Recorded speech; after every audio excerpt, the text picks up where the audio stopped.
नमस्ते दोस्तों, यात्रा पथ चिन्ह चैनल में आपका बहुत बहुत स्वागत है। आज हम आपको एक ऐसे सफर पर ले जा रहे हैं जहां हम जानेंगे जापान से जुड़ी कुछ बेहद हैरान कर देने वाली सच्चाइयां और दिलचस्प बातें। तो चलिए, बिना किसी देरी के इस अद्भुत यात्रा की शुरुआत करते हैं। नंबर 1, जापान में सांस्कृतिक झटके, कल्चरल शॉक्स। जापान में आपको शायद ही कभी कोई बेघर व्यक्ति दिखाई देगा। आधिकारिक रिपोर्टों के अनुसार देश में बेघरों की दर बेहद कम है, लगभग 0।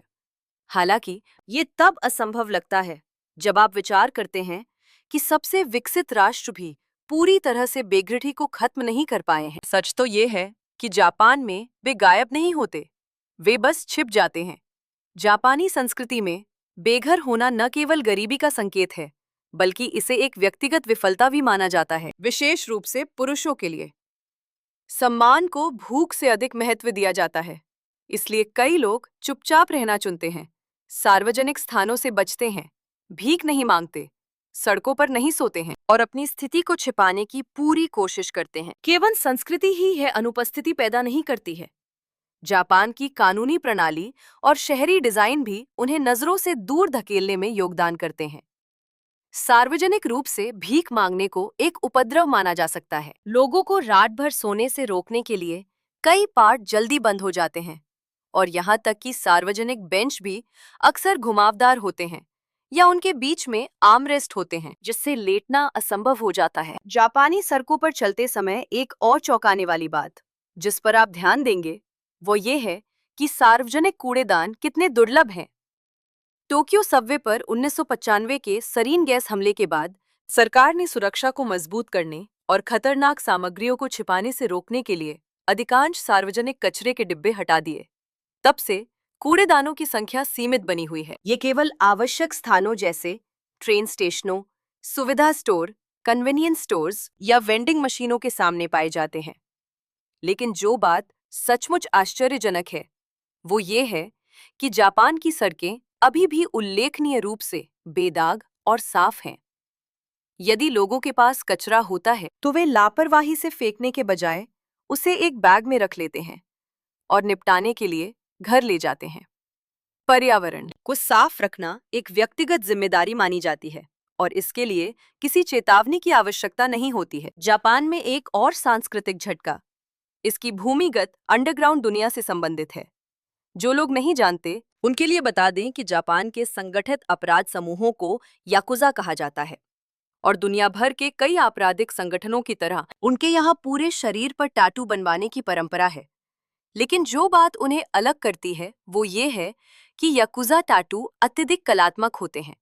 इनका मतलब केवल डराना या हिंसा प्रदर्शित करना नहीं होता है। ड्रैगन, बाघ, देविया, चेरी ब्लॉसम और अन्य जटिल डिजाइन सभी हाथ से गुदे होते हैं, जो संगठन के भीतर सम्मान, वफादारी और स्थिति का प्रतीक है। इन टैटू के प्रति गहरे सम्मान के कारण ऐसे मामले भी हैं जहां एक याकुजा सदस्य की मृत्यु के बाद उनकी टैटू वाली त्वचा को संरक्षित किया जाता है। ये आमतौर पर व्यक्ति की पूर्व सहमति से किया जाता है और टैटू वाली त्वचा का इलाज करके कलात्मक और ऐतिहासिक शोध के लिए लंबे समय तक सुरक्षित रखा जाता है। यदि आप उन्हें व्यक्तिगत रूप से देखना चाहते हैं तो आप टोक्यो विश्वविद्यालय संग्रहालय का दौरा कर सकते हैं, जहां 19वीं और 20वीं शताब्दी के ऐतिहासिक टैटू नमूने अभी भी प्रदर्शित हैं। क्या आप अनुमान लगा सकते हैं कि जापान के बेघर लोग वास्तव में कहाँ रहते हैं? नीचे कमेंट्स में अपने अनुमान साझा करें। नंबर 2, जापानी लोगों के विलुप्त होने का खतरा है। जापानी आबादी कुछ शताब्दियों के भीतर हमेशा के लिए नक्शे से सचमुच गायब हो सकती है यदि देश की जन्म दर अभी की तरह ही गिरती रही। 1972 के अंत से जापान की प्रजनन दर में भारी गिरावट आ रही है, जो प्रति महिला 2 से अधिक बच्चों से गिरकर सिर्फ 1.15 रह गई है, जो पृथ्वी पर सबसे कम दरों में से एक है।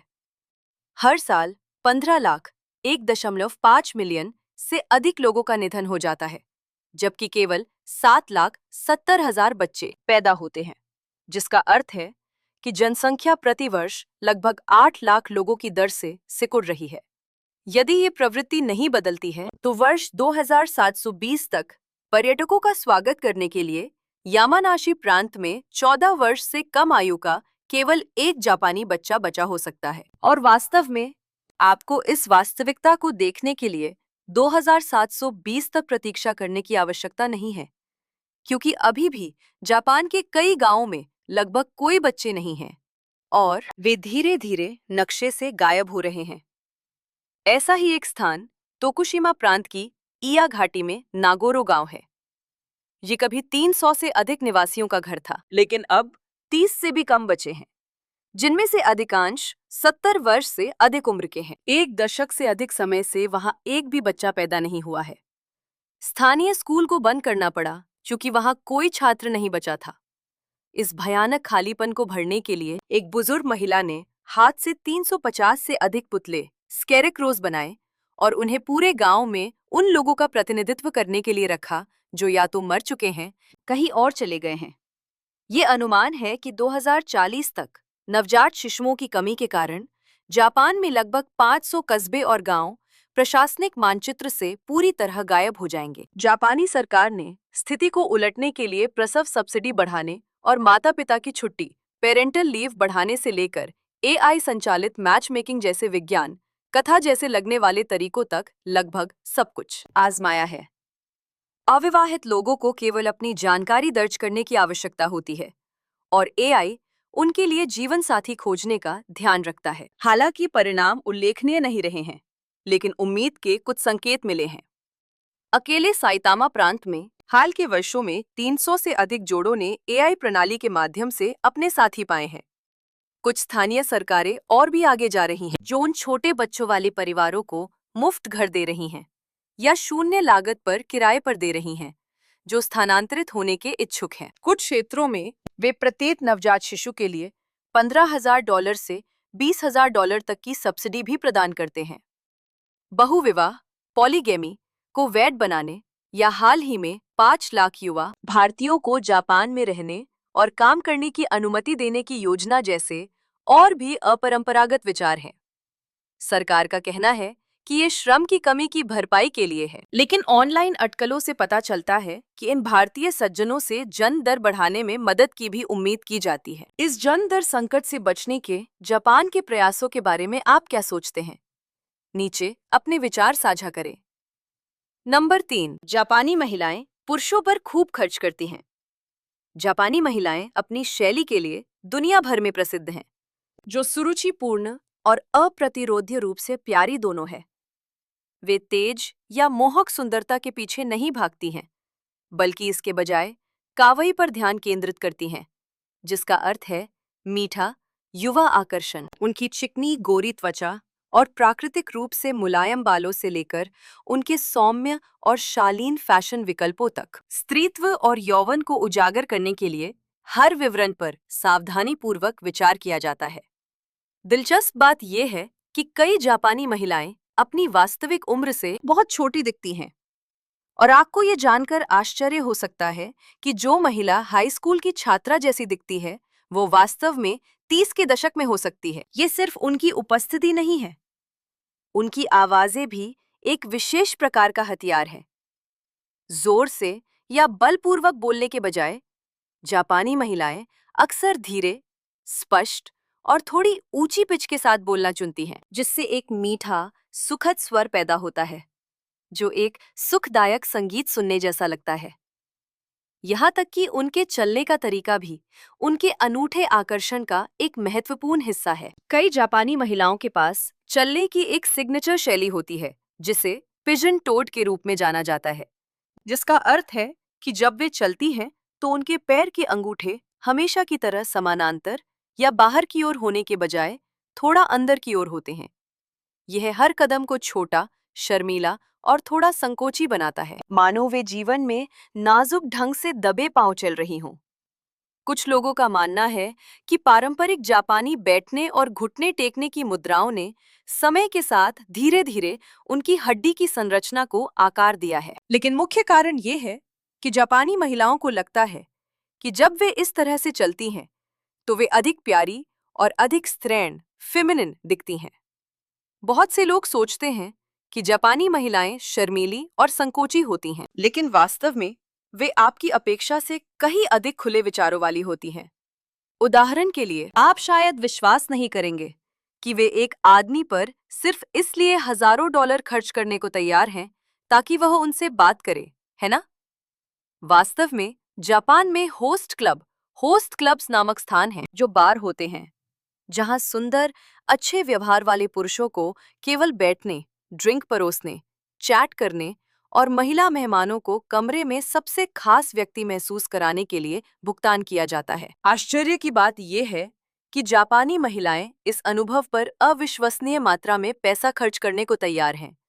औसतन एक होस्ट क्लब में एक रात का खर्च कुछ 100 से लेकर कई हजार डॉलर तक हो सकता है, और बड़े खर्च करने वाले केवल अपने पसंदीदा होस्ट को उनके साथ अधिक समय बिताने के लिए हजारों डॉलर खर्च करने से डरते नहीं हैं। कुछ इसे लग्जरी मनोरंजन के रूप में देखते हैं, अन्य इसे तनावपूर्ण काम के लंबे दिनों के बाद एक इनाम मानते हैं, और कुछ बस आधुनिक जीवन द्वारा छोड़े गए भावनात्मक खालीपन को भरना चाहते हैं।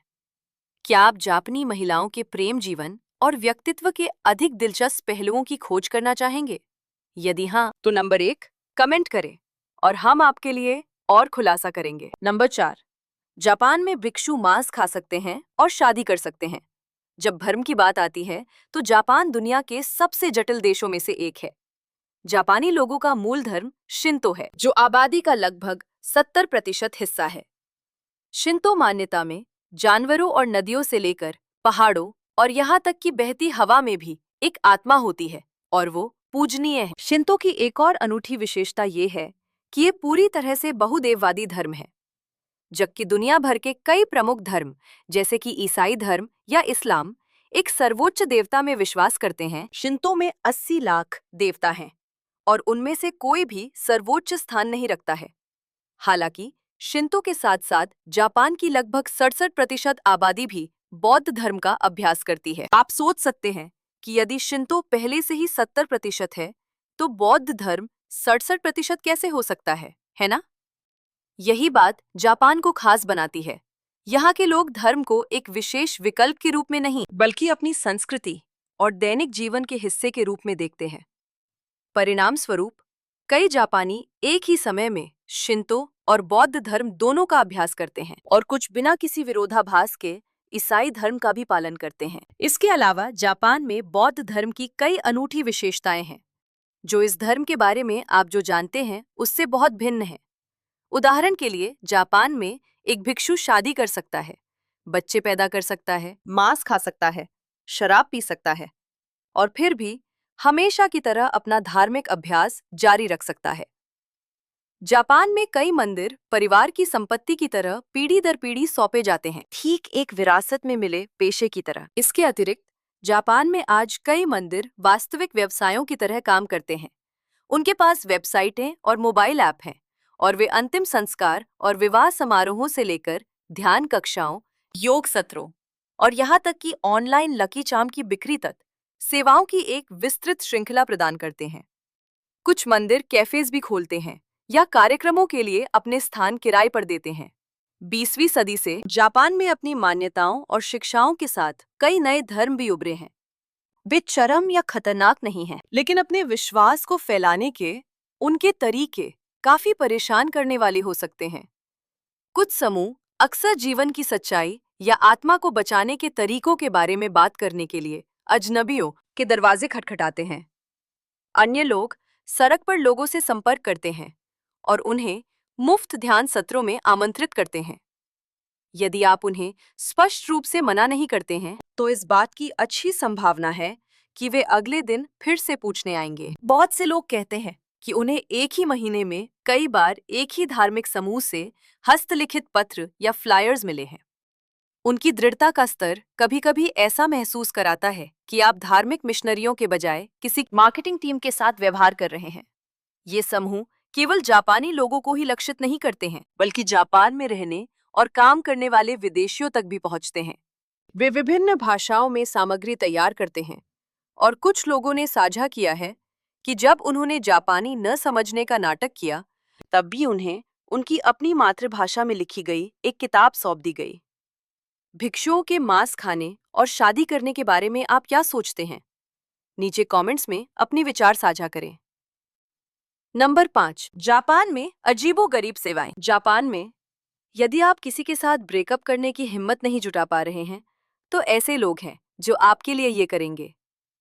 आपके दोस्त या परिवार नहीं, बल्कि एक स्पष्ट प्रक्रिया और पारदर्शी मूल्य निर्धारण के साथ एक पेशेवर सेवा।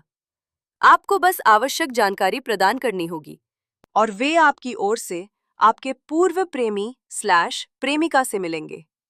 वह सब कुछ कहेंगे जो आप कहना चाहते हैं, आपके लिए शांत रहेंगे और सही समय पर वहां से चले जाएंगे। यदि आवश्यक हो तो वे आपको आपके पूर्व एक्स से संबंधित किसी भी चीज को पैक करने, सोशल मीडिया से तस्वीरें हटाने और आपके कमरे को फिर से व्यवस्थित करने में भी मदद करेंगे, ताकि आप वापस जाने के लिए ललचाएं नहीं।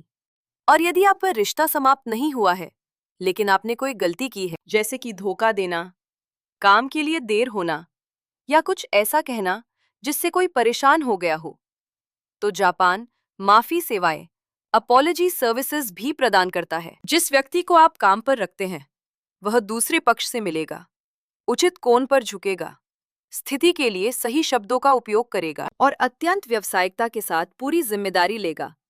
कुछ कंपनियां पारंपरिक शैली में माफी मांगने की पेशकश भी करती हैं, जो औपचारिक पोशाक, छोटी प्रार्थनाओं और क्लासिक ट्रिपल बो के साथ पूरी होती है, जिसे आप अक्सर ऐतिहासिक नाटकों में देखते हैं। स्थिति के आधार पर कुछ दर्जन से लेकर कुछ $100 तक के शुल्क के लिए आप खुद को झुकाए बिना अपने पश्चाताप को आउटसोर्स कर सकते हैं। यदि ये अभी भी पर्याप्त असामान्य नहीं लगता है, तो अंतिम संस्कार के कपड़े पहनकर एक ताबूत में लेटने की कल्पना करें, जो ऐसे लोगों से घिरा हो जो आपकी आत्मा के लिए प्रार्थना कर रहे हों। लेकिन महत्वपूर्ण बात यह है कि आप अभी भी जीवित हैं और सब कुछ देख रहे हैं। ये जापान में एक वास्तविक सेवा है, जहां लोग जीवित रहते हुए भी अपने स्वयं के अंतिम संस्कार का अनुभव कर सकते हैं। ताबूत में कदम रखने के क्षण से लेकर उस बिंदु तक जहां आपको बाहर निकाला जाता है, जैसे कि आपकी आत्मा स्वर्ग से धार गई हो, हर विवरण का सावधानीपूर्वक मंचन किया जाता है। इसका उद्देश्य आपको अपने अराजक जीवन से अस्थायी रूप से दूर जाने देना और इसे एक ऐसे दृष्टिकोण से देखना है जिसका सामना कोई भी बहुत जल्दी नहीं करना चाहता है। यदि आपको ब्रेकअप करने की आवश्यकता नहीं है, माफी मांगने की आवश्यकता नहीं है और अपनी मृत्यु का नाटक करने की आवश्यकता नहीं है, बल्कि आपको बस डांट खाने की आवश्यकता है, जापान में अभी भी कोई ऐसा है जो आपके लिए ऐसा करने को तैयार है। ये लोग नैतिक प्रशिक्षकों के रूप में कार्य करते हैं, जो आपके घर आते हैं, आपके सामने बैठते हैं और स्पष्ट रूप से समझाते हैं कि आप जिस तरह से जी रहे हैं वह गलत क्यों है। वे एक प्यार करने वाली माँ की तरह सौम्य हो सकते हैं या एक समय सीमा का पीछा करने वाले निराश प्रबंधक की तरह सख्त हो सकते हैं। ये सेवा विशेष रूप से उन युवाओं के बीच लोकप्रिय है जो आलसी, खोए हुए महसूस करते हैं या जिन्हें किसी ऐसे व्यक्ति की आवश्यकता है जो उन्हें डांट कर समझदारी की बातें सिखा सके। इन पहले से ही अजीबोगरीब सेवाओं के अलावा जापान में और भी अधिक असामान्य व्यक्तिगत जरूरतों को समर्पित एक पूरा बाजार है। आप उदाहरण के लिए फोटोशूट के लिए एक अस्थायी प्रेमी या प्रेमिका किराए पर ले सकते हैं। अलार्म घड़ी के बजाय हर सुबह किसी को अपने घर आने और आपको जगाने के लिए काम पर रख सकते हैं। या जब आप शांत रहने के लिए बहुत क्रोधित हों, तो केवल चीजों को तोड़ने के लिए एक पूरा कमरा किराए पर ले सकते हैं। संक्षेप में, यदि मांग है तो इसका कोई मतलब या तर्क होना जरूरी नहीं है। जापान के सेवा उद्योग ने इसे कवर किया हुआ है। नंबर 6, जापान वर्ष 2050 में जी रहा है। लोग अक्सर कहते हैं कि जापान वर्ष 2050 में जी रहा है, और ये कोई अतिशयोक्ति नहीं है। सबसे स्पष्ट उदाहरणों में से एक उनके स्मार्ट शौचालय, स्मार्ट टॉयलेट्स हैं। जापान में लगभग हर शौचालय उन्नत सुविधाओं की एक श्रृंखला से सुसज्जित है। गर्म सीटें, उपयोगकर्ता का पता लगाने वाले सेंसर, गर्म पानी से सफाई मोड, स्वचालित गंध दूर करने की सुविधा, अपने आप खुलने और बंद होने वाले ढक्कन और यहाँ तक कि गोपनीयता की भावना पैदा करने के लिए संगीत भी। हवाई अड्डों और शॉपिंग सेंटरों में कुछ शौचालय उपयोगकर्ताओं का अभिवादन कर सकते हैं, मौसम प्रदर्शित कर सकते हैं या आसपास की सेवाओं का सुझाव दे सकते हैं, जब वे सेंसर के माध्यम से किसी का पता लगाते हैं। कुछ हाई एंड मॉडल आपकी पसंदीदा सेटिंग्स जैसे कि पानी का तापमान और नोजल की स्थिति को भी याद रख सकते हैं, यदि आप एक नियमित उपयोगकर्ता हैं। ये स्मार्टनेस का वो स्तर है जिसकी दुनिया के अधिकांश लोगों ने अभी तक कल्पना भी नहीं की है। जापान दुनिया के उन कुछ देशों में से एक है जिसने पूरी तरह से मानव रहित सुविधा स्टोर, अनमैन्ड कन्वीनियंस स्टोर्स सफलतापूर्वक लागू किए हैं। एआई कैमरे, स्वचालित स्कैनर और ट्रैकिंग सेंसर के साथ ग्राहक अपने आइटम उठा सकते हैं, भुगतान कर सकते हैं और बिना किसी मानवीय संपर्क के बाहर निकल सकते हैं। दिलचस्प बात यह है कि ये स्टोर शहर के केंद्रों तक सीमित नहीं है, बल्कि उपनगरीय क्षेत्रों और छोटे शहरों में भी पाए जा सकते हैं। यह देश पूरी तरह से स्वचालित बहुमंजिला मल्टी स्टोरी पार्किंग गैराज की एक अनूठी और व्यापक प्रणाली का भी घर है। ड्राइवर बस अपनी कारों को एक निर्दिष्ट बे में पार्क करते हैं और सिस्टम स्वचालित रूप से घूमता है, कार को उठाता है और पार्किंग टावर के अंदर उपलब्ध स्थान में कार को स्टोर कर देता है। जब वाहन वापस लेने का समय होता है तो एक साधारण क्रिया इसे सीधे आपके पास वापस लाती है। जापान केवल स्वस्थ और सक्षम शरीर वाले लोगों के लिए तकनीक पर ध्यान केंद्रित नहीं करता है, ये उन नवाचारों पर भी विशेष ध्यान देता है जो कमजोर समूहों का समर्थन करते हैं। देश में लगभग हर फुटपाथ दृष्टिहीनों के लिए स्पर्शनीय पीले मार्गदर्शन ब्लॉकों, टैक्टाइल येलो गाइडेंस ब्लॉक्स से सुसज्जित है, एक ऐसी विशेषता जिसे किसी अन्य देश ने इतने व्यापक रूप से तैनात नहीं किया है। कई ट्रेन स्टेशनों में विशेष व्हीलचेयर लिफ्टों को बहुत पहले से एकीकृत किया गया है और बुजुर्गों के लिए देखभाल करने वाले रोबोट नर्सिंग होम में आम हो गए हैं। एक और आकर्षक नवाचार जापान की पारदर्शी सार्वजनिक शौचालय हैं। ये शौचालय स्मार्ट ग्लास से बनाए गए हैं।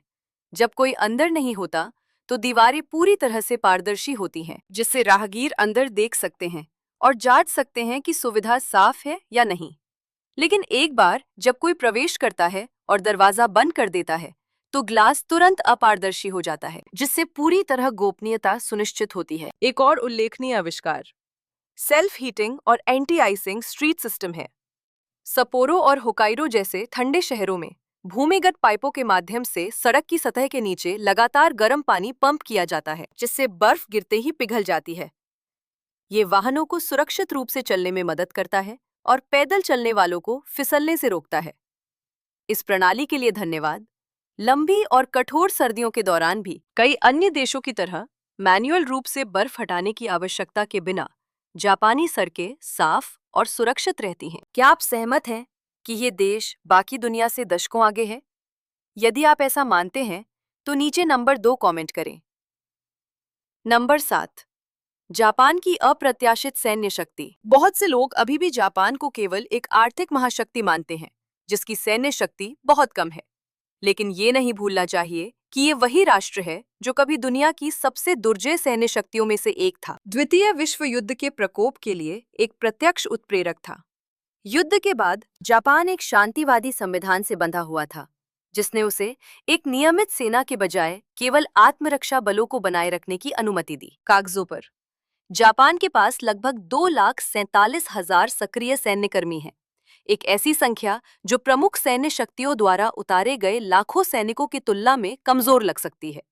हालांकि जो बात जापान को अलग करती है वो इसकी ताकतों की गुणवत्ता है। एक साधारण आत्मरक्षा इकाई के रूप में कार्य करने के बजाय सभी कर्मियों को नियमित सैनिकों की तरह प्रशिक्षित और संगठित किया जाता है। आधुनिक युद्ध कौशल से लैस किया जाता है, जो संयुक्त संचालन में सक्षम है और बड़े पैमाने पर तैनाती के लिए तैयार हैं। इसके अलावा जापान के पास एक अच्छी तरह से प्रशिक्षित रिजर्व बल भी है, जिसके कई सदस्य अपने विश्वविद्यालय के वर्षों की शुरुआत में ही प्रशिक्षण प्राप्त कर लेते हैं। इसका मतलब है कि जब भी आवश्यक हो, जापान अपनी सेना का लाखों तक विस्तार कर सकता है, जबकि अभी भी उच्च स्तर की युद्ध तत्परता बनाए रख सकता है। नौसेना जापान की कम आंकी गई ताकत का एक प्रमुख उदाहरण है। कई लोग मानते हैं कि इसकी भूमिका केवल क्षेत्रीय जल में गश्त करने तक सीमित है, लेकिन वास्तव में जापान 150 से अधिक युद्धपोतों का संचालन करता है, जिसमें लगभग 40 आधुनिक विध्वंसक शामिल हैं, जो पश्चिम के तुलनीय तकनीक से लैस है।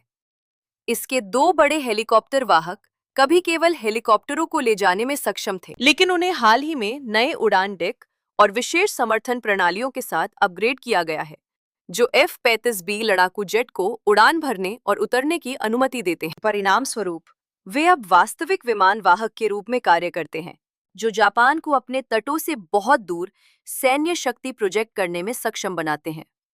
जापान की वायुसेना भी अधिकांश लोगों की तुलना में कहीं अधिक मजबूत है।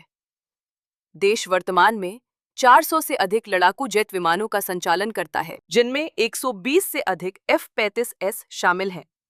और एकमात्र देश जिसके पास इन विमानों की संख्या अधिक है, वो संयुक्त राज्य अमेरिका है। ग्राउंड आधारित रडार नेटवर्क, निगरानी उपग्रह और प्रारंभिक चेतावनी विमान जापान को पूर्वोत्तर एशिया के आसमान पर लगभग बिना किसी ब्लाइंड स्पॉट के नजर रखने की अनुमति देते हैं। अंत में जो चीज जापान को वास्तव में दुर्जय बनाती है, वह इसकी औद्योगिक क्षमता है।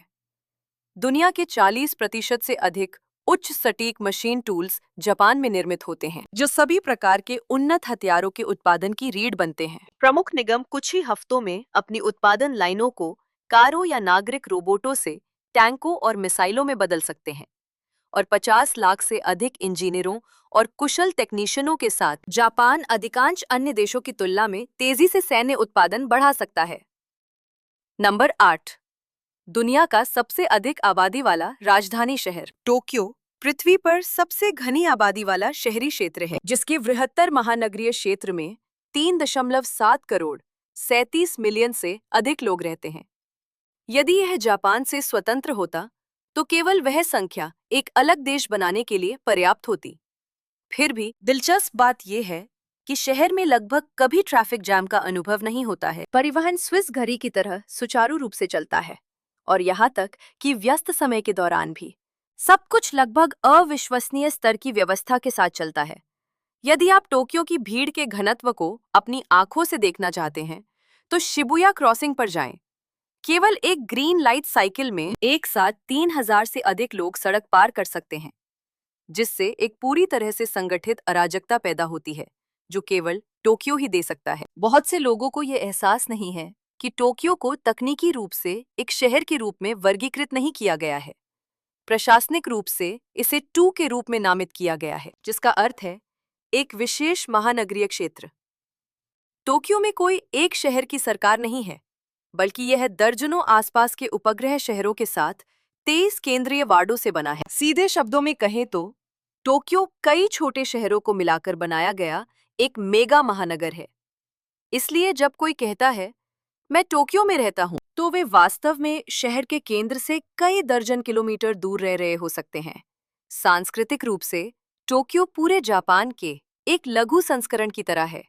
यहाँ आप प्राचीन मंदिरों, सूमो प्रशिक्षण हॉल और काबुकी थिएटरों से लेकर अकीहाबारा और हाराजुकु जैसे जीवंत एनीमे जिलों तक सब कुछ पा सकते हैं। दुनिया में सबसे अधिक मिशेलिन स्टार वाले रेस्तरां होने का रिकॉर्ड भी टोक्यो के नाम है। यहाँ कुछ सुशी रेस्तरां 19वीं सदी से हैं, जो एक बार में केवल 10 मेहमानों को परोसते हैं, और एक सीट पाने के लिए आपको कई महीने पहले बुकिंग करनी पड़ सकती है।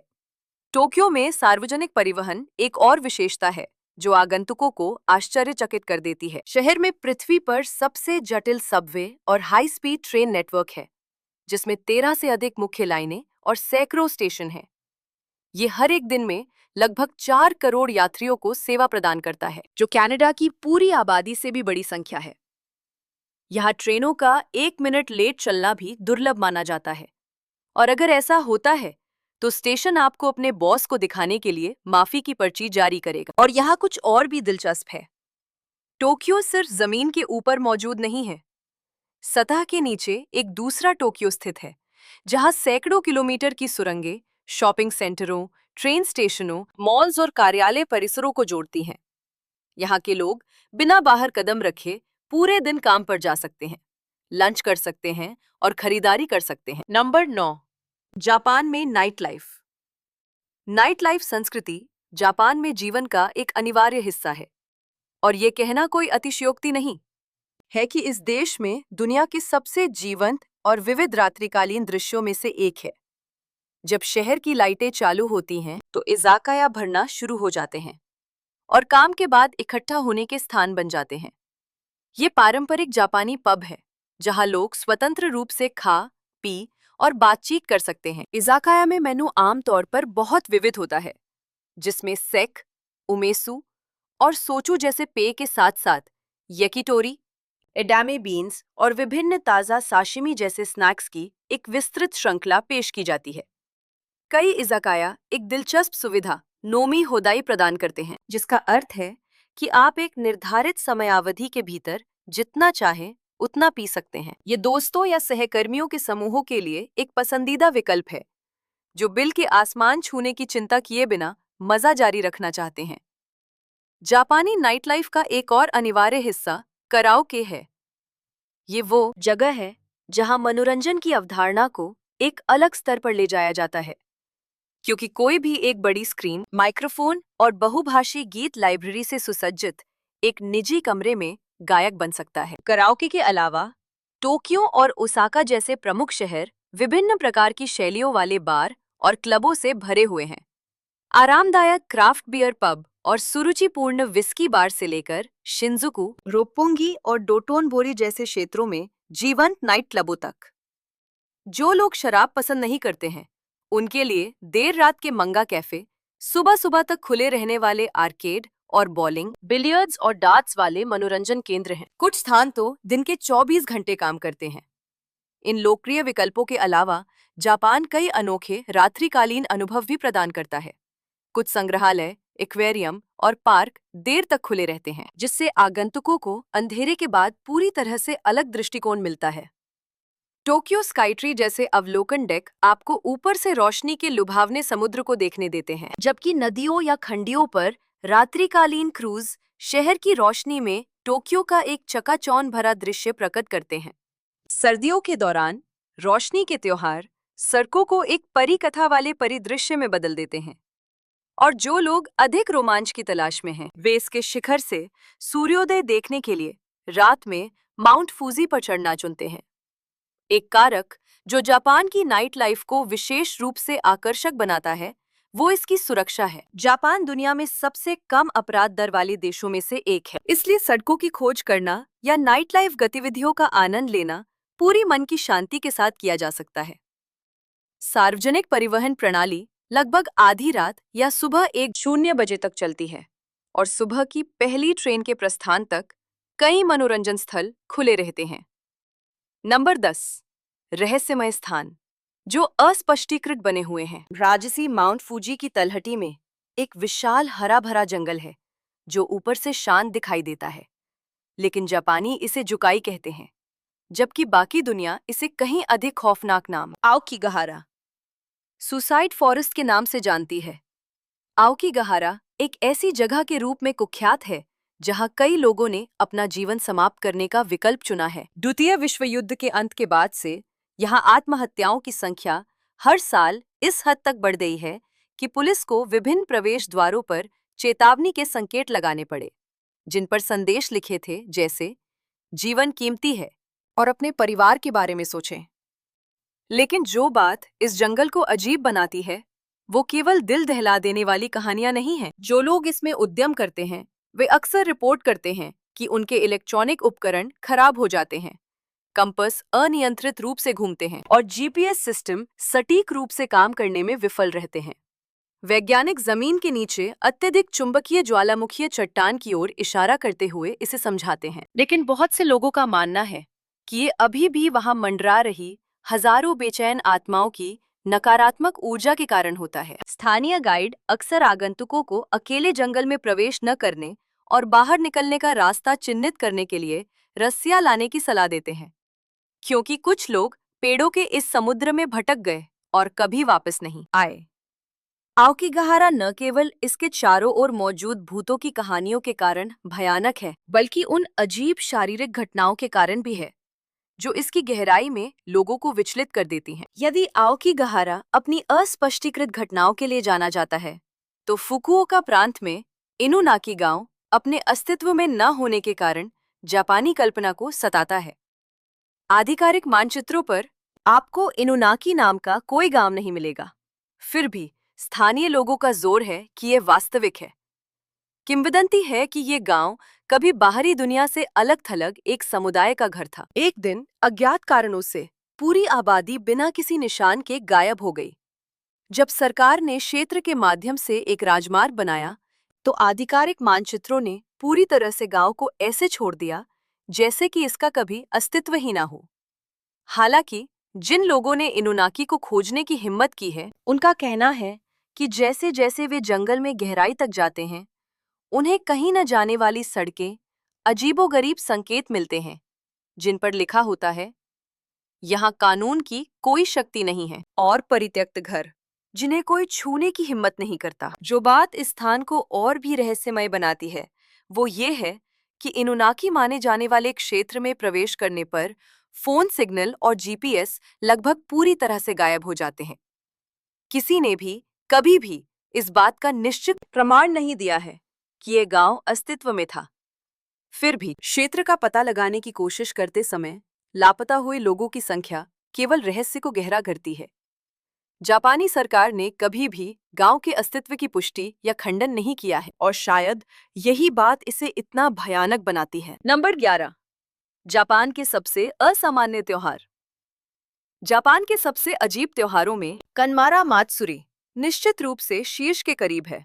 हर अप्रैल में कावासाकी के कानायामा श्राइन में आयोजित होने वाला ये त्योहार लिंग फेलिस का जश्न मनाता है।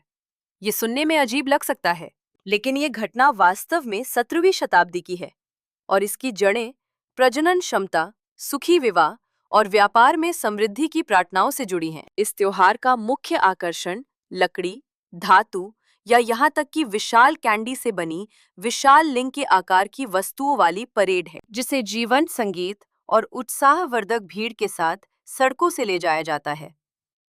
क्षेत्र की दुकानें कैंडी और गहनों से लेकर कप और खिलौनों तक विभिन्न प्रकार के लिंग के आकार के स्मृति चिन्ह बेचती हैं, जो एक ऐसा दृश्य बनाता है जो हास्यपूर्ण और अनूठा दोनों है, जैसा आप कहीं और नहीं देखेंगे। अपने मनोरंजक पहलू से परे कनमारा मात्सुरी एक सार्थक सामाजिक संदेश भी देता है। त्योहार के राजस्व का एक बड़ा हिस्सा उन संगठनों को दान किया जाता है जो HIV/AIDS अनुसंधान और रोगी देखभाल का समर्थन करते हैं। ये त्योहार जापानी समाज में पारंपरिक रूप से संवेदनशील माने जाने वाले विषयों जैसे कामुकता और प्रजनन स्वास्थ्य के बारे में वर्जनाओं को तोड़ने और खुली बातचीत करने का भी एक स्थान है। कनमारा मात्सुरी के हल्के फुल्के माहौल के विपरीत नमाहगे मात्सुरी अपने भयानक और रहस्यमय माहौल के लिए जाना जाता है। हर फरवरी में अकिता प्रांत में आयोजित होने वाला ये त्योहार एक प्राचीन किंवदंती पर आधारित है, जो नमाहगे नामक दानव जैसी प्राणियों के बारे में बताता है, जो मनुष्यों को चेतावनी और आशीर्वाद देने के लिए नए साल की शुरुआत में दिखाई देते हैं। त्योहार का सबसे आकर्षक हिस्सा वो होता है जब गांव के लोग नमाहगे के रूप में तैयार होते हैं, डरावने राक्षस मुखौटे और पुआल की वेशभूषा पहनते हैं और घर घर जाते हुए लकड़ी के चाकू ले जाते हैं। वे चिल्लाते हुए वाक्यांश बोलते हैं जैसे, क्या यहाँ कोई शरारती बच्चे हैं, ताकि बच्चों को अच्छा व्यवहार करने और वयस्कों को आने वाले वर्ष में कड़ी मेहनत करने की याद दिलाई जा सके। हालांकि दृश्य डराने वाला हो सकता है। स्थानीय लोगों का मानना है कि नमाहगे सौभाग्य लाते हैं, बुरी आत्माओं को दूर भगाते हैं और परिवारों के लिए एक शांतिपूर्ण वर्ष सुनिश्चित करते हैं। और अगर आपको लगता है कि जापानी त्योहार केवल परेड, नृत्य और झांकियों के बारे में है, तो हदाका मात्सुरी निश्चित रूप से आपका विचार बदल देगा। इस त्योहार के दौरान फोंडोशी नामक पारंपरिक सफेद लंगोटी के अलावा कुछ भी नहीं पहने हुए हजारों पुरुष सर्दियों में सौभाग्य के लिए एक पवित्र अनुष्ठान में भाग लेने के लिए मंदिरों में इकट्ठा होते हैं। घटना का सबसे नाटकीय हिस्सा रात में मंदिर की बालकनी से फेंकी गई पवित्र लकड़ी की छड़ियों को पकड़ने की लड़ाई है। माना जाता है कि जो कोई भी इसे पकड़ता है, उसे पूरे वर्ष के लिए भाग्य और समृद्धि का आशीर्वाद मिलता है। नंबर 12, जापान के सबसे प्रसिद्ध व्यंजन। जब जापान की बात आती है तो सुशी को नजरअंदाज करना असंभव है। इस व्यंजन ने वैश्विक पाक कला आइकन बनने के लिए सीमाओं को पार कर लिया है। जो चीज सुशी को खास बनाती है, वह न केवल सिरके वाले चावल और ताजे समुद्री भोजन का संयोजन है, बल्कि पूर्णता के लिए सादगी का जापानी दर्शन भी है। सर्वोत्तम स्वाद सुनिश्चित करने के लिए मौसम के आधार पर मछली के प्रत्येक टुकड़े का सावधानीपूर्वक चयन किया जाता है और कई शीर्ष सुशी शेफ मछली काटने या चावल को आकार देने की कला में महारत हासिल करने में दशकों लगा देते हैं। जापान में पारंपरिक सुशी रेस्तरां हैं जो प्रतिदिन केवल कुछ मुट्ठी भर भोजन परोसते हैं और एक सीट सुरक्षित करने के लिए भोजन करने वालों को महीनों पहले बुक करना पड़ता है। रामेन सिर्फ एक स्ट्रीट फूड से कहीं अधिक है। ये हजारों विविधताओं के साथ जापानी व्यंजनों की आधारशिला है। जो चीज रामेन को इतना आकर्षक बनाती है वो है एक क्षेत्र से दूसरे क्षेत्र में स्वादों की विविधता। सपोरो अपने समृद्ध मिसो रामेन के लिए प्रसिद्ध है। हकाटा सुअर के मांस की हड्डी के शोरबे से बने अपने मलाईदार टोंकोत्सु रामेन के लिए जाना जाता है, जबकि टोक्यो हल्का सोया सॉस आधारित शोयू रामेन पसंद करता है। प्रत्येक क्षेत्र की अपनी सिग्नेचर टॉपिंग्स भी होती है, जैसे कि नरम उबले अंडे, नरम चाशू सुअर का मांस या सूखा समुद्री शैवाल, जो प्रत्येक कटोरे को एक विशिष्ट चरित्र देते हैं। ओकोनोमियाकी एक स्वादिष्ट पैनकेक है जो आटा, अंडे, गोभी और विभिन्न प्रकार के टॉपिंग जैसे मांस, समुद्री भोजन या पनीर से बनाया जाता है, जिसे सीधे गर्म लोहे के तवे पर पकाया जाता है। दिलचस्प बात यह है कि ओकोनोमी शब्द का अर्थ है जैसा आपको पसंद हो, इसलिए कोई निश्चित नुस्खा नहीं है। आप लगभग किसी भी सामग्री को मिला सकते हैं जिसे आप चाहते हैं। ओसाका में ओकोनोमियाकी के ऊपर एक मीठी और स्वादिष्ट चटनी डाली जाती है जो इसे एक बोल्ड स्वाद देती है, जबकि हिरोशिमा में बैटर में नूडल्स मिलाए जाते हैं जिससे दो स्पष्ट रूप से भिन्न लेकिन समान रूप से प्रिय शैलियां बनती हैं। माचा केवल एक प्रकार की चाय नहीं है, ये अनगिनत जापानी मिठाइयों में एक मुख्य सामग्री है। आइसक्रीम और केक से लेकर तिरमिसू और लेटे तक माचा के समृद्ध, थोड़े कड़वे स्वाद और जीवंत हरे रंग से हर चीज का स्वाद बढ़ जाता है। जापान में माचा को पूरी तरह से समर्पित विशेषता वाले कैफेज भी हैं, जहां आप प्रीमियम शुद्ध माचा से लेकर चॉकलेट या ताजे फल के साथ आधुनिक कृतियों तक हर चीज का आनंद ले सकते हैं। नंबर 13, प्रसिद्ध पर्यटन स्थल। यदि कोई ऐसा स्थान है जो आपको एकदम सही सुविधाजनक बिंदु से जापान के सबसे प्रतिष्ठित प्रतीक की प्रशंसा करने देता है, तो वो यामानाशी प्रांत में कावागुची झील है। ये माउंट फूजी के आसपास की 5 झीलों में से एक है और जो चीज इसे खास बनाती है वो ये है कि झील के किनारे से आप पानी की सतह पर खूबसूरती से प्रतिबिंबित पूरे बर्फ से ढके ज्वालामुखी को देख सकते हैं। कावागुची झील अपनी बाहरी गतिविधियों के लिए भी प्रसिद्ध है। आगंतुक सुंदर नाव की सवारी का आनंद ले सकते हैं, झील के चारों ओर साइकिल चलाने के लिए साइकिल किराए पर ले सकते हैं या किनारे पर फैले कई ऑनसेन हॉट स्प्रिंग रिसॉर्ट्स की यात्रा कर सकते हैं। फोटोग्राफरों के बीच विशेष रूप से एक लोकप्रिय स्थान ओइशी पार्क है, जिसमें झील के साथ सैकड़ों मीटर तक फैला एक लंबा पैदल रास्ता है और ये गर्मियों में जीवंत लैवेंडर के खेतों से घिरा होता है। टोक्यो या ओसाका की आधुनिक हलचल से दूर शोगावा नदी घाटी में चुपचाप बसा शिराकावा गो है, जो जापान के सबसे खूबसूरत पारंपरिक गांवों में से एक है और यूनेस्को का विश्व धरोहर स्थल है। जो चीज इस गांव को इतना खास बनाती है वो इसकी गाशो जुकुरी वास्तुकला है, जिसका अनुवाद प्रार्थना में हाथ होता है। अपने नाम के अनुरूप इसकी खड़ी ढलान वाली फूस की लकड़ी की छतें प्रार्थना में एक साथ दबाए गए 2 हाथों के समान है। ये डिजाइन न केवल प्रतीकात्मक है बल्कि अत्यधिक व्यवहारिक भी है, क्योंकि खड़ी छतें सर्दियों में भारी बर्फ को आसानी से खिसकने देती हैं, जिससे घर ढहने से बच जाते हैं। शिराकावा गो साल भर खूबसूरत रहता है, लेकिन इसे सर्दियों में सबसे लुभावना माना जाता है, जब पूरा गांव बर्फ से ढक जाता है और ठंडी रात में पुराने घर सुनहरी रोशनी से चमकते हैं। इस दौरान गांव में एक शीतकालीन रोशनी उत्सव, विंटर इल्यूमिनेशन फेस्टिवल, आयोजित किया जाता है, जो प्रत्येक वर्ष केवल कुछ हफ्तों के लिए होता है, जो परिदृश्य को एक कहानी की किताब से सीधे परी कथा दृश्य में बदल देता है। हिरोशिमा के तट पर स्थित मियाजिमा जापान के 3 सबसे प्रसिद्ध दर्शनीय स्थलों में से एक है। स्थानीय लोगों द्वारा देवताओं के द्वीप के रूप में पूजनीय ये इटुकुशिमा श्राइन के विशाल लाल तोरी गेट के लिए सबसे प्रसिद्ध है। जो चीज इसे वास्तव में खास बनाती है वो ये है कि जब ज्वार उठता है तो गेट पानी पर शानदार ढंग से तैरता हुआ दिखाई देता है, जो पूरे जापान में सबसे प्रतिष्ठित अवश्य देखे जाने वाले स्थलों में से एक बनाता है। लेकिन मियाजिमा केवल अपने प्रसिद्ध टोरी गेट से कहीं अधिक प्रदान करता है। एक ही समय में प्रकृति और संस्कृति दोनों का अनुभव करने के लिए यह एक आदर्श स्थान है। आगंतुक मोमिजी पथ पर टहल सकते हैं, जहां सैकड़ों मेपल के पेड़ पगडंडी को एक जीवंत शरद ऋतु की पेंटिंग में बदल देते हैं, या इनलैंड सी के मनोरम दृश्य के लिए माउंट मिसेन पर चढ़ सकते हैं, जबकि हिरन स्वतंत्र रूप से। द्वीप नंबर 14, पर्यटकों के लिए महत्वपूर्ण सुझाव।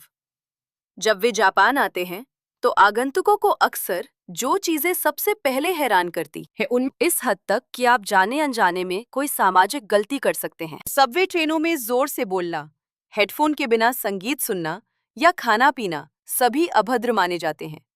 यहाँ तक कि जब दोस्तों के साथ यात्रा कर रहे हों तब भी जापानी लोग सार्वजनिक परिवहन पर शायद ही कभी शोरगुल करते हुए बात करते हैं। यदि आप नहीं चाहते कि आसपास के लोग आपको अस्वीकृति भरी नजरों से देखें, तो सार्वजनिक परिवहन का उपयोग करते समय चुप रहना सबसे अच्छा है। ध्यान रखने वाली एक और महत्वपूर्ण बात कतार लगाने का नियम है। जापान में लाइन में खड़ा होना केवल शिष्टाचार का मामला नहीं है, ये व्यावहारिक रूप से एक अनकहा नियम है। चाहे आप ट्रेन में चढ़ रहे हों, लिफ्ट में, यदि आप लाइन में घुसने की कोशिश करते हैं तो कोई भी आप पर चिल्लाएगा नहीं, लेकिन इसे अत्यंत असभ्य माना जाएगा। विदेशी आगंतुक अक्सर जापान के भुगतान रीति रिवाजों को लेकर भी भ्रमित होते हैं।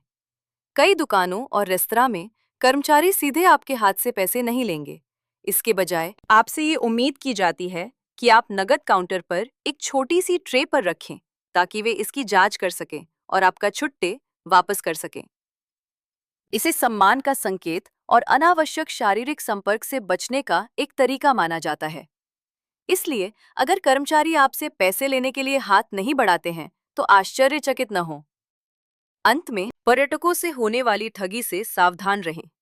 हालांकि ये कई अन्य एशियाई देशों की तुलना में बहुत कम आम है। व्यस्त पर्यटन क्षेत्रों में कुछ रेस्तरां अतिरिक्त सेवा शुल्क ले सकते हैं या विदेशी ग्राहकों के लिए असामान्य रूप से उच्च मूल्य निर्धारित कर सकते हैं। किसी अप्रिय अनुभव से बचने के लिए ऑर्डर करने से पहले हमेशा मूल्य सूची को ध्यान से जांचें या अन्य यात्रियों की अच्छी समीक्षाओं वाले रेस्तरां चुनें।